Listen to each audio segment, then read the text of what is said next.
Thanks. All right, so we apologize in advance. For some reason, I remembered the resolution being native on this laptop last year, but maybe I didn't do that incorrectly. So some of the slides might be a little squished. Okay, let's just start. I think they're. And that's okay. You can start. So who are we? Do you want to explain? Yeah. So we'll just tell you what we're actually doing. So we've taken, wow, this light's really great. We've taken the book, the Tao Te Ching, and we're going to attempt to interpret it in the context of software development and specifically in the context of Ruby programming. So who are we? I'm Gitalis. And I'm Stephen, and a lot of the themes in the Tao Te Ching have to do with time and the changes of the world over time. And so we figured this would be a good talk for the two of us to do. Katie's at the beginning of his career, and I'm essentially at the end of mine. Slightest kind of question. But yeah, so we used to work here. This is C42, which has now forked into RubyConf, which most of you probably already know about. And this is us, the Lenso, all the pink guys in the crowd. So a lot of what you hear today involves a lot of philosophical discussions and values, which is something that we try to fit into our company. Something like this is something that our company ethos strives towards. He who does not compete does not partake in competition. Nobody really owns Lenso because everyone owns Lenso. Everyone owns the equal share of a company, so we're kind of structured like a cooperative in that manner. So it might be a bit arrogant of us to say that we actually play the role of a mother, but the notion of creating something and loving something, but not possessing that thing or claiming title over that thing is something that we hold dear. And so this would normally be a picture of a bicycle. We build custom software. But we also try to take ideas, small ideas, and turn them into something large slowly over time using incremental steps. And this poem speaks to that idea. And in that sense, we approach how we incubate products. So we also bootstrap.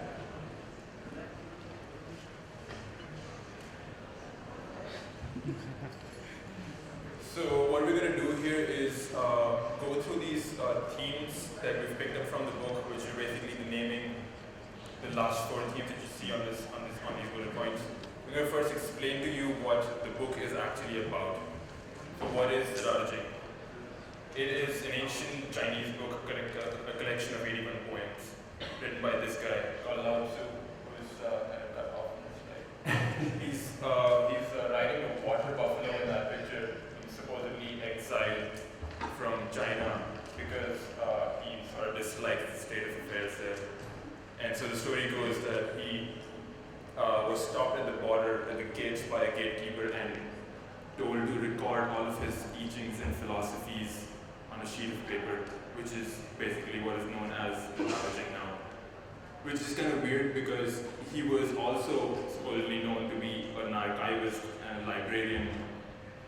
And so it would be weird for him to not just do that by himself.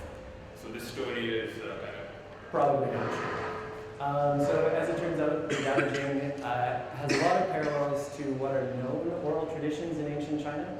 And it's quite likely that it was a fairly prolific oral tradition which was eventually written down. And so today we're going to speak to Taoist philosophy, not religion. So there are 2 forks of Taoism.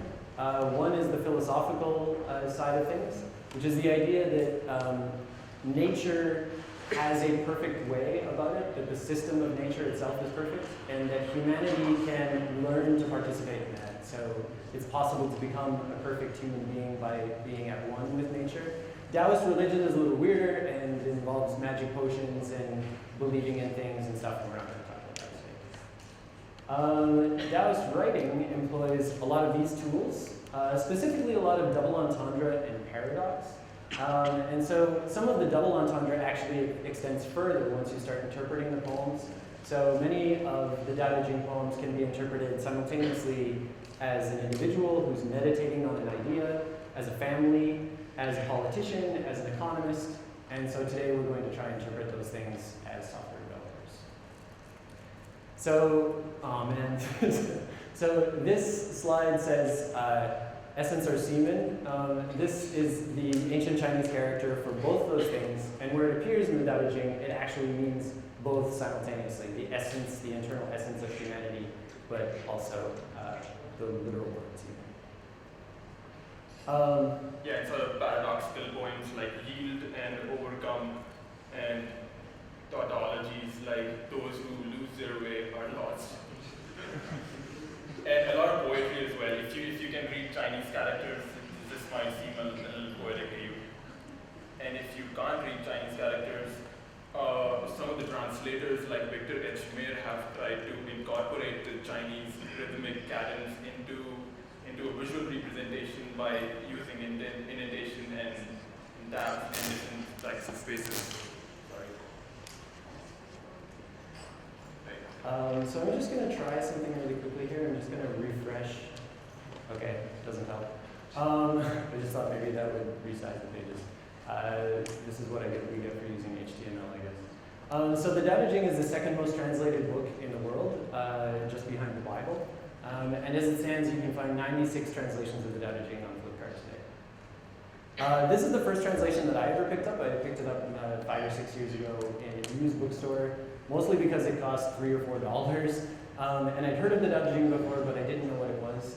This translation is by Reframing and Jane English, and it involves contrasting pages of Jane English's photography with the ancient calligraphy written over top, and then the English translation on the opposing page. It's quite a beautiful book. Unfortunately, in 1973, or fortunately, depending on how you look at it, the Mao Ying manuscripts were discovered in China, and they actually take us back about 500 years from any earlier translation. They look like this. They were written on silk, and of course, being written on silk, they were somewhat damaged when they were discovered, so they're also difficult to translate for physical reasons. And they take our written translation origins back to about 168 BC, but the origins of the Tao Te Ching itself are probably around 500 to 600 BC in the oral sense. This is the Victor H. Mayer translation, which is probably one of the better translations of the new/old manuscripts, but we're actually going to use the incorrect, more common manuscript translations today, which actually have the poems in the incorrect order. So it'll probably just be easier for you to reference that way. Right, so a warning just before you get started. So the idea that we're going to do here is we're just going to give you a poem first, and then we're going to try to extract things out of it and put them into the ideas that we're trying to present here. So the poem 1 goes, the Tao that can be told is not the eternal Tao, the name that can be named is not the eternal name. What this basically suggests is that names are ephemeral, the names are subject to change. The only thing that doesn't change is the Tao, which is a name for the impermanence in the world. So the permanence of the impermanence is the Tao. So whatever we tell you today is impermanent and flawed. Only the Tao is permanent. So the highlight is gone on this slide. I apologize about that. Okay. Some notes here. So what this second poem is basically saying is, you can't see that because it's going to cut off from that slide, is that we developers love to name things, we love to talk about things, and we love to analyze things a lot. And so we love to make comparisons and analogies to real world objects like architecture, engineering, gardening even, and wizards. So if we go kind of off the rails today, just forgive us. Right, so an actual theme, naming. Okay, this is kind of cut off as well. Can we scroll to the bottom? No. Apologies. You think in 2013 a projector in a fancy place like this would Loses. Oh, nice. So once the whole is divided, the parts need names. There are already enough names. One must know when to stop, knowing when to stop the word struggle. This is kind of poking at the idea of, is posing a question whether do we actually need names? And if we don't need names, how do we qualify what the nameless is? When do we start calling anonymous functions methods? When do we start calling hashes classes? And when does an interpreter in our program become like a generalizable design pattern? The idea that the name given to the change in the world, the impermanence in the world, is Tao. So the nameless is actually a name. The idea of it being a name, the idea of it being nameless is having a name for itself. And so we have a couple examples of this.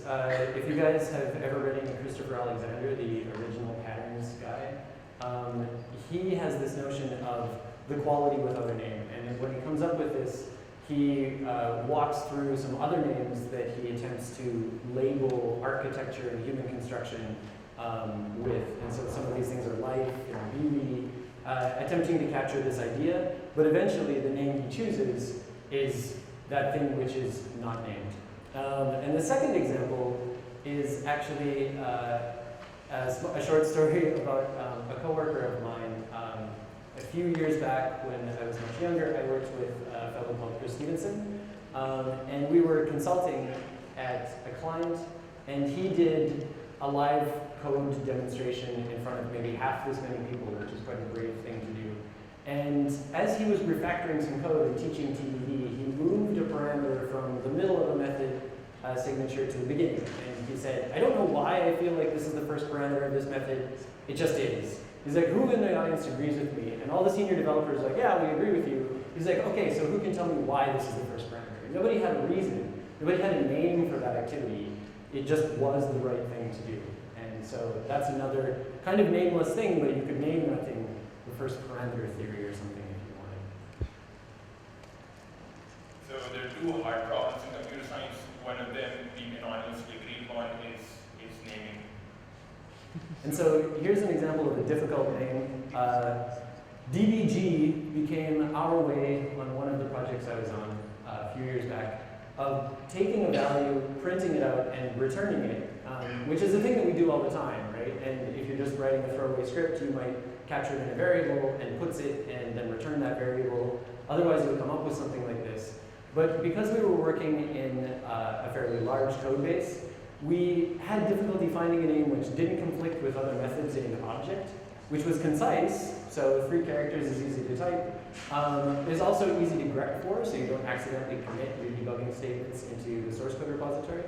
And in retrospect, it seems like a very easy name to come up with, but we probably went through about 10 permutations before we settled on this.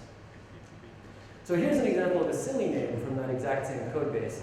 We were working with JRuby at the time, and we actually had to work around a few JRuby bugs. And so we were dealing with redefining constants on the fly, which seems like a really bad idea. So we decided we'll give that bad idea a bad name. And so if you ever came across Ninja redefined constant in the code base, you would know that you had someone to yell at through git blame. Right, so yeah, we can move on to returning now, which is also coming back to life. So the poem we thought was very fitting for this idea was creating yet not owning, working yet not taking credit. Work is done then forgotten, therefore it lasts forever. This is basically the idea of your work being your child and your child not being actually a possession of you. This kind of reminded us back to a few of the documents that why the Lucky Stiff posted a month back. If you guys saw that, it was something to the extent of this scanned copies of his ramblings, basically. So he said something like, "My programs would never live as long as the trial." So he tells a story about himself where he takes a month off every year and tries to read all the books by a single author, and he picks up Franz Kafka this time, and he really likes the book Trial. And as he's reading it, he kind of realizes that his programs would never last as long as the prose that Kafka wrote hundreds of years back. And so this is kind of an emo document. He's kind of upset here, and so he also goes in and explains why he feels that in the next slides. So the Tao Te Ching speaks to this idea. Heavy rain does not last all day. If heaven cannot make things eternal, how is it possible for man? Nothing that we create will last forever. And so to narrow in on this, why has this line, what if America was only written for a 32-bit PowerPC? And I think that's an interesting question because presumably none of us in this room today still work on a 32-bit PowerPC. And if that were the case, we probably wouldn't execute America. So because the audience for prose is all of humanity, but the audience for your programs is a computer, those programs are going to last less time. And it's impossible for you to, as he states, reconstruct a program from its bits and pieces, as actually the translators of the Tao Te Ching have done from pieces of a piece of silk.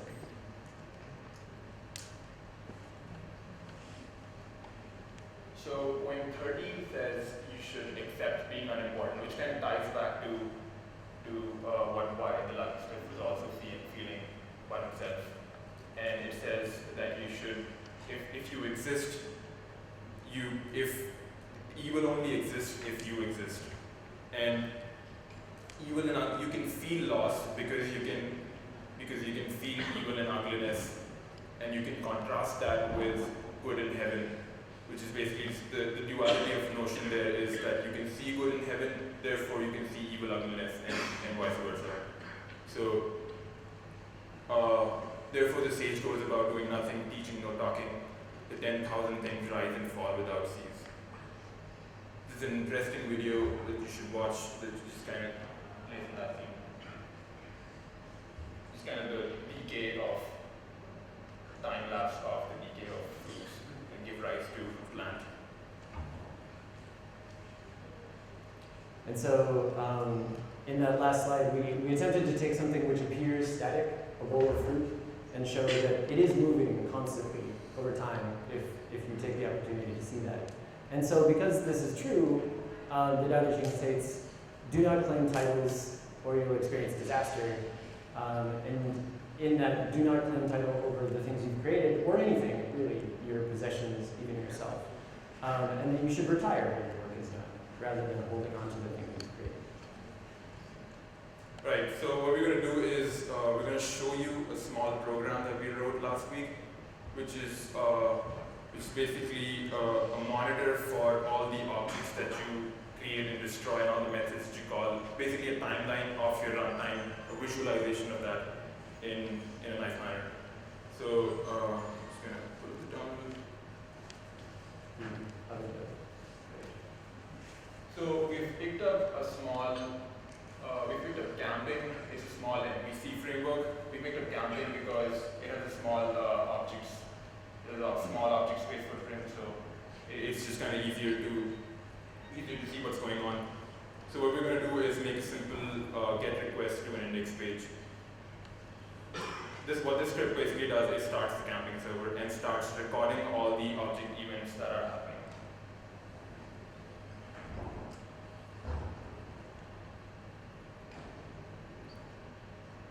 So that's the index page, so the request is made. I can kill the server.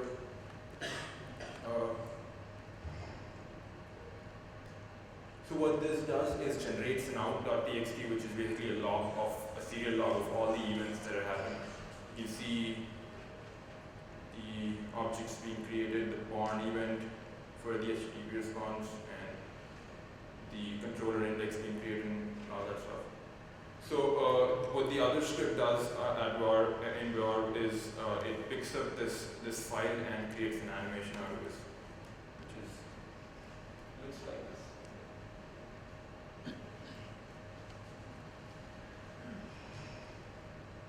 Oh, is it too? Too big. So all the circles that you see coming from the corner of the screen, the 0, 0 are basically all the objects being created. The squares that you see popping up are the methods being called. They're going up as they're still alive. They'll start moving downwards as soon as they get garbage collected or get destroyed. And so what we've attempted to do here is compare and contrast this to the idea of taking a long series of time and something which appears static and compressing it down so that you can see the changes in those things. This is all microseconds, Yeah, so we're taking the microsecond scale and stretching it out such that you can actually see your runtime. You can see what's going on behind the scenes in your program because you would never see your program normally this way. So yeah, they start dying. And they eventually die. And what's interesting here is that you don't feel sad when your objects die. You might feel sad when your code is no longer used or someone deletes a method that you wrote, but you don't get sad when your runtime has itself garbage. Right, so that was kind of an analog to the other thing that we saw, fitting a super huge time frame into a 10-second clip and a really small time frame into a larger clip. So next we're going to speak on usefulness. So Taoism has some thoughts on what is useful. And we liked this poem. Shape clay into a vessel, it is the space within that makes it useful. Therefore, benefit comes from what is there, usefulness from what is not there. And what is the not there? So we just saw something which is normally not there, right? As you're coding your programs, you don't think necessarily about what runtime is going to appear to look like. And you definitely don't know what it's going to look like because it'll be slightly different every time, particularly in a dynamic language like Ruby. But pointers, references, the GC, everything underneath the hood, so CPU caches, words in memory, these things are invisible to you, but they're essential to the way that you write your programs. And on a more philosophical level, there is a time-scale idea of today you have a program and it's structured in a certain way, but there are undiscovered elements of that program, intrinsic links between your objects, between the way that you've structured all of your code that you have yet to discover. And those things are not there, but they are there in a way. You can find them out over time. And so we have another code example here, and we'll run a demo in a second. But this is a tweet stream poem generator that we also wrote last week. And it makes use of Steve Klabnik's Frappuccino library, which is a Ruby implementation of functional reactive programming. It's trendy this month, so we figured we would give that a shot. But it actually makes for a really nice program. And so you can actually see how these 7 lines of code correspond very closely to the boxes at the top, almost 1-to-1. And so the first line of code, we map and we create some new lines, and what that does is it cleans out usernames, hashtags, and retweets because those don't look very good in poems. Then we move on to a select, and we ask, are these lines good? And we kick out the ones that aren't. So we remove any swearing, URLs, empty tweets, and tweets that we think are too long for poems. Then we funnel down to mux demux. And so mux demux is a stream which actually represents 3 box levels of streams. So mux is actually taking the stream of tweets and funneling them out to a bunch of rhymes. And so these rhyming endings are each themselves streams. And they'll each match anything which matches them. So if you have a tweet that ends in the word toil, it would match the oil stream. And that stream is the only thing in the program which really holds any state. And it's just one variable that says, I have an unmatched rhyme or not. And so those things hold on to a single tweet until another tweet comes in which rhymes against that rhyme, and then it'll funnel it on to the rest of the streams. And so that's the demux stage where all of these different rhyming couplets are serialized on their way out. And so demux pushes that on to a stream which partitions by 2. So you have these rhyming pairs coming out of demux. And then partition by 2 says, oh, okay, we have a stream or a list, an infinite list of pairs if you think of it that way. And partition by 2 says, oh, okay, I want 2 at a time. So only when I get 2, I'll hand those off. Only when I get 2, I'll hand those off. And so those are structured as AABB.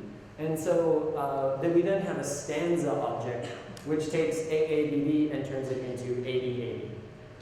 And all of this is one giant stream at the end of the day, and only on value at the very end do we actually have a side effect, aside from that one little piece of state in the middle, which is to output to the screen. Yeah, so we can actually show you what the world is.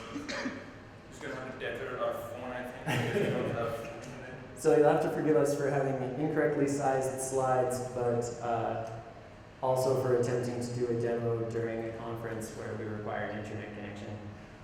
So the tether's on. And while we get that set up, I can maybe speak to the experience of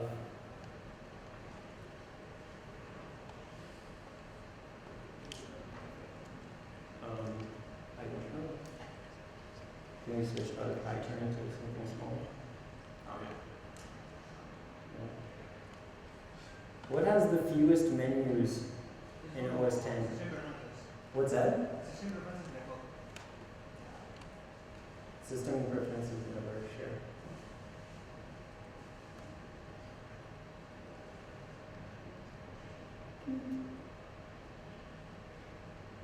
So as we were writing this program, we actually started with, it's not Android AV, it's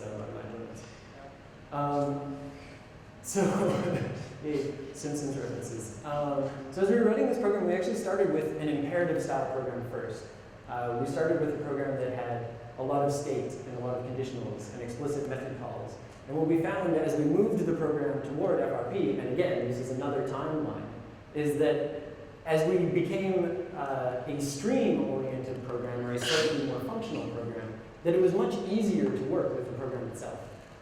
We found that there were less bugs creeping up and getting in our way, and that we could move on to the next feature and implement that very quickly without any trouble, and then move on to the next thing. Okay, sorry, that is not a swear word we checked. Just kind of forgot. So this program will actually run for eternity. It will just take streams of tweets out of Twitter, and it will just keep generating poems until Twitter ends. Twitter itself is impermanent. Why do they keep spelling it that way? Sorry. As it turns out, people on Twitter are rude. We're just going to give that.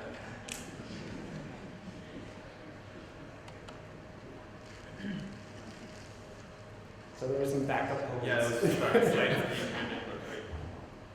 slide. So as you can see, as was stated in the poem, benefit comes from what is there.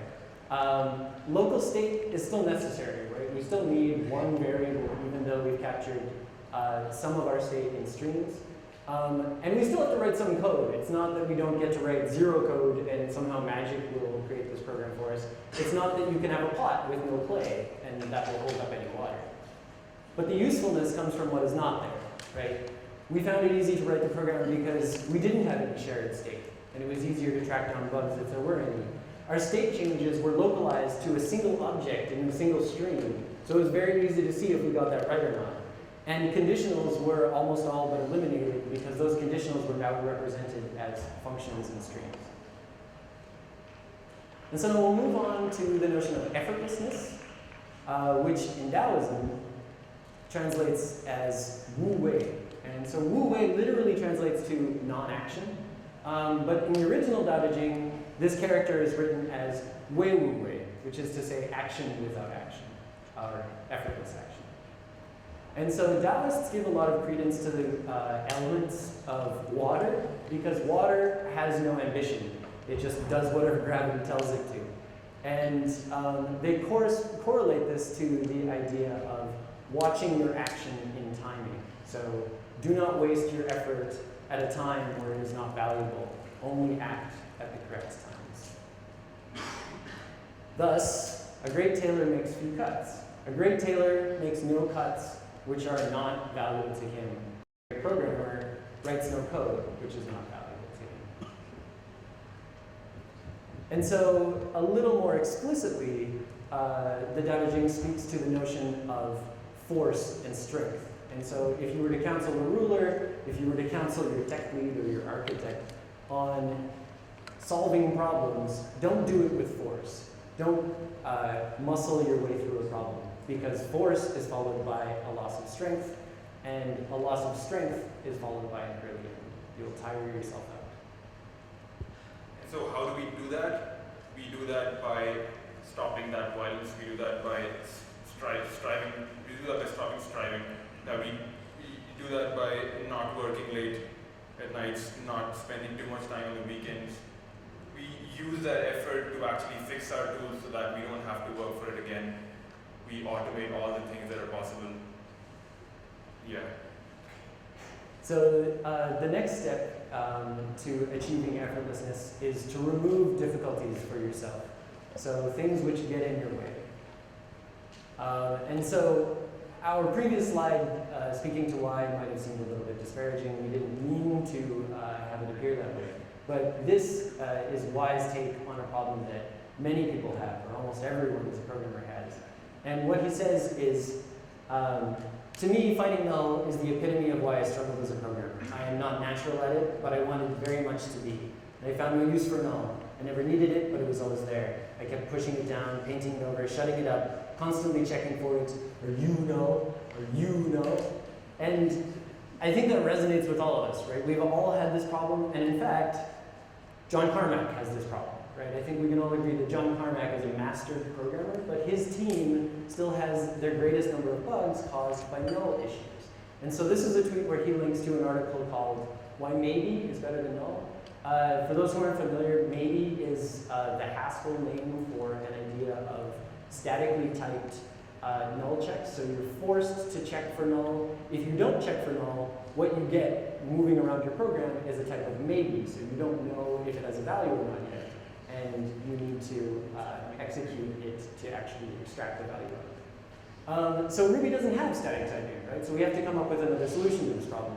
So this was from another project that I worked on, where we actually added an only block to enumerable, and credit goes to Jeff Bay for this one. He was furious anytime anyone would call first on a database object or a collection, because he would say, why are you calling first? First can possibly return you a null, right?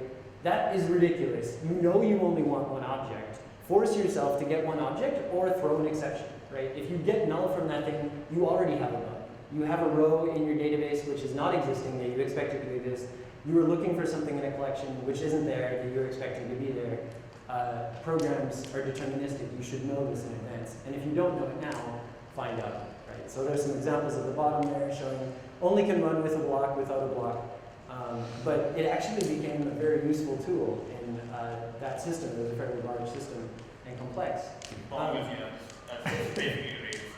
Yeah, so we have the code example for bomb here, in case you were noticing bomb in that slide, was another difficulty that Jeff had with Ruby because he was a Java/Perl programmer, Perl from days gone by. He wanted to solve what he considered to be a problem in Ruby's exception class hierarchy, and he did that by writing bomb and wrapped up all these ideas of cleaner exceptions and cleaner messages for the user with this tool and adding it to objects so that we could all use it consistently. Right. So the other way we can move towards effortlessness is by taking small steps. You've also probably heard this phrase a lot of times before, a journey of 1,000 miles starts on one speed. It's actually from the Tao Te Ching. So here now I'm just going to read out a poem about, a story about rather, Lao Tzu, who was also a Taoist, like contemporary of Lao Tzu. This is a story about a Dexterous Butcher. So he's a cook. There's a story of Cook Ting, cook to Lord Wen Hui. Ting seemed to carve meat as if by magic. Wen Hui asked him how he could possibly achieve such skill. And he goes, what I care about is the way which goes beyond skill. A good cook changes his knife once a year because he cuts. A mediocre cook changes his knife once a month because he hacks. I've had this knife of mine for 19 years and I've cut thousands of oxen with it, and yet the blade is as good as though it had just come out from the grindstone.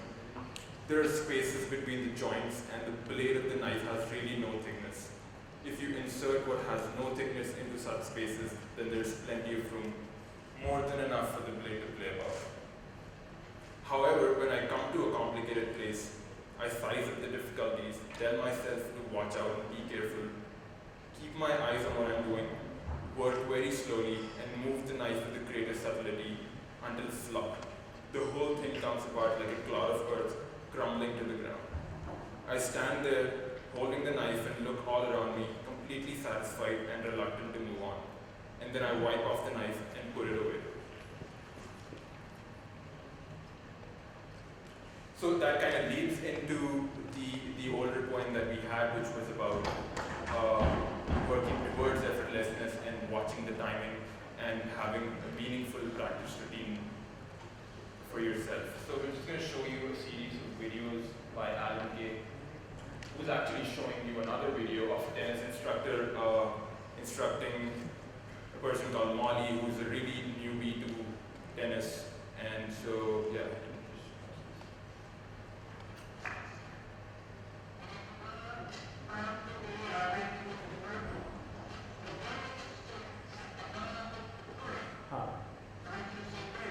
So maybe we can just speak to these slides, since I don't think it's volume. So what he's basically saying here is, when the ball bounces on the court, you should say out loud bounce, and when it hits the racket, you should say hit. And so he's just having Molly watch him play tennis. She's not actually doing anything yet. He's just saying, say the words as I play the game, and she's visually recording the image of him playing tennis well. I don't think it's going to work. Yeah, we'll just talk to these slides. So what she actually does is actually makes a hit in one of these clips. Yeah, there she goes. She keeps practicing and actually gets one on the racket. And so this is, we should note that this is within minutes of her starting to learn tennis, right? So she goes through short series drills and practices volleying and different simple tennis playing techniques. And then she goes on and actually plays a game of tennis. And so here she just says, everything became effortless. This is within 10 minutes of her ever playing tennis for the first time in her life. It's basically following a short series of steps instructed by the instructor. Yeah, you probably can't hear say this. So yeah, so this is Molly playing her first game of tennis. This is in under 20 minutes of having played tennis for the first time in her life. And the strategy that was used to teach her is just for her to watch someone else play tennis, follow the very basic steps, the actions, and try to repeat them without thinking. Just let her body do the motions that she had seen and that she'd recorded in her mind. And so Alan Kay is very impressed by this, and he says that this has obvious correlations to user interface design, right? If we could make user interfaces this effortless, that someone could learn to use something so quickly, we could make programs which have very high utility. And so for us as individuals, our user interfaces are editors, right? And programming languages. If we can make the programming language so effortless that you can simply start doing it and feel your way through it, it would be very simple. So this last slide, he speaks to the notion of getting a lot of practice as a beginner.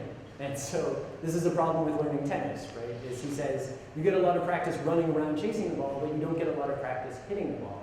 And so that was the tenet of the inner game of tennis, which is this guy's book, not Alan Kay's book, but the other guy who's teaching tennis. He says basically, beginners get a lot of practice chasing the ball, they get really good at it.